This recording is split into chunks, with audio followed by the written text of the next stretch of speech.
শ্রী শ্রী মায়ের কথা।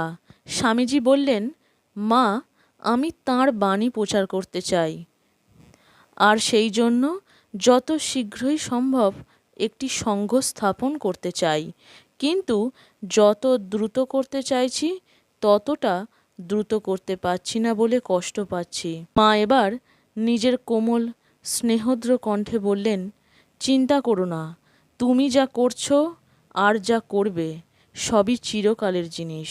এই কাজের জন্যই তুমি এসেছো। হাজার হাজার মানুষ তোমাকে পৃথিবীর সেরা আচার্য বলে গ্রহণ করবে। স্থির যেন ঠাকুর শীঘ্রই তোমার ইচ্ছা পূরণ করবেন। দেখবে অল্প দিনের মধ্যে তোমার ভাব কার্যকারী হচ্ছে।